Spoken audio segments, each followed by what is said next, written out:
Edson pergunta: Pablo, seria o Glauber Braga o mais próximo que temos hoje de um Brizola? É incomparável. Assim, não dá nem para falar positivamente ou negativamente do Glauber, cara, porque é tão atípica a figura do Brizola.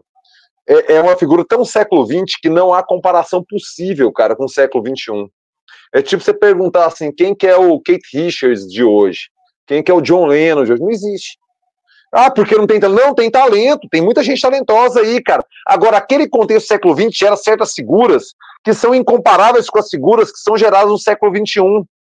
O Brizola deixa a trajetória, cara, a relação dentro do Rio Grande do Sul com Getúlio, com Jango, relação familiar, relação de que ele queria puxar a luta armada contra o golpe, e o Jango fala assim, velho, eu tô fora. O Jango entregou os pontos, pegou o avião, foi pro Uruguai. O Brizola queria pegar em arma. E se o Jango topasse, era guerra civil, rapaz. Tinha gente a fim de bancar naquele momento lá o Brasil, tinha arma entregue.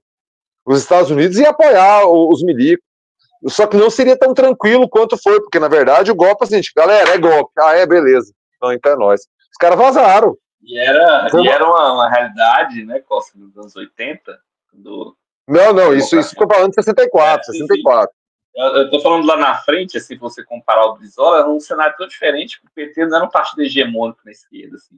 O Brizola rivalizava com o Lula, né? Lá na frente, nesse momento, o Brizola... Não, nesse momento... O PT nem existia nesse momento. Né? O 60 o PT não existia. Agora, nos anos 80, quem liderava a esquerda no Brasil é o Brizola. O Lula toma a liderança da esquerda brasileira no ano de 1989, quando ele vai para o segundo turno.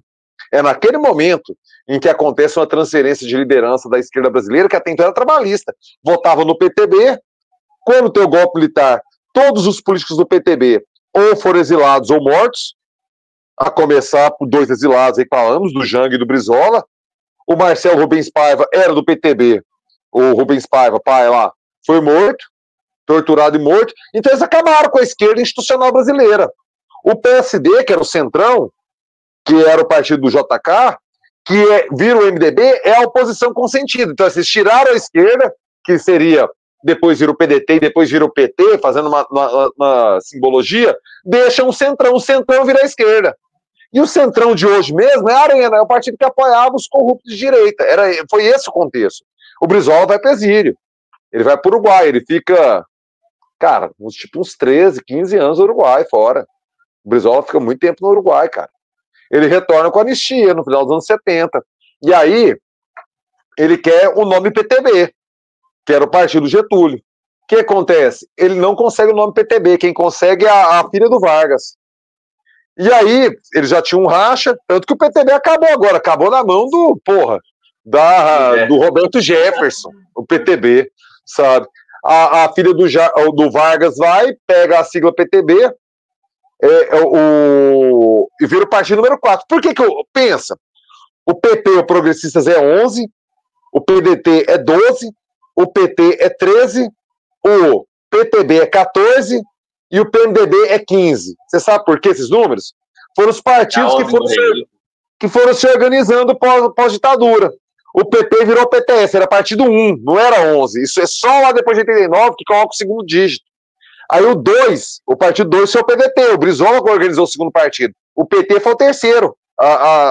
O PTB, da filha do Vargas, que no momento foi o 4º partido. O 5º foi o MDB, que é o antigo PSD do JK. E aí vai embora, certo? E aí, na primeira campanha do Lula, em 1982, sabe qual era o slogan dele, a candidata a governador de São Paulo? Contra burguês, vote 3. Porque não era 13, era 3 ainda. Aí ele perde essa eleição, perde de muito, assim, né? Perde de goleada, sabe? Essa de 82. O Lula não era ninguém nesse contexto, era um sindicalista maluco, ó. Muito pior do que a visão que a direita tem do Boulos agora, muito pior. Então, assim, não dá para comparar, Edson. Como é que você compara uma história dessa com o Glauber Braga? É outro contexto, cara, assim, é outra história, velho. E o Brizola teve a coragem histórica, velho, de passar o poder pro Lula sem querer. O Mário Covas essa coragem. Peitou. O Fernando Henrique, em 89, queria ficar neutro. Não queria apoiar o Lula, o PSDB. O Covas é que banca. Depois, o Fernando Henrique queria aderir ao governo Collor, porque ele queria ser o chanceler. O Covas que fala, você tá maluco? Então essa roubada aí, bicho, isso aí vai dar errado. O Fernando Henrique queria. Aí o Fernando Henrique, o Covas estava tão cedo, o Fernando Henrique vira ministro Itamar e vira presidente, ocasional. Ele devia todo dia ajoelhar o chão e rezar 80 Ave Maria pro Covas, pra alma do Covas, o Fernando Henrique, até hoje. Só virou presidente porque o Covas teve a hombridade de botar esse cara no rumo. Senão tinha dado errado. Mas enfim, olha a viagem e já está na iminência de sair a pesquisa, Danilão.